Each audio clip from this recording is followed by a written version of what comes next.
रोजों का महीना रमजान का महीना है, जिसमें कुरान अव्वल अव्वल नाजिल हुआ, जो लोगों का रहनुमा है और जिसमें हिदायत की खुली निशानियां हैं और जो हक व बातिल को अलग अलग करने वाला है।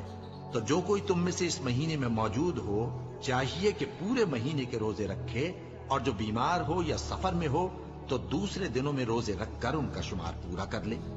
अल्लाह तुम्हारे हक में आसानी चाहता है और सख्ती नहीं चाहता।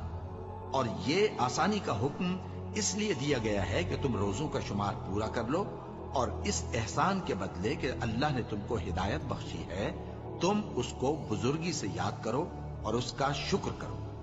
और ऐ पैगंबर,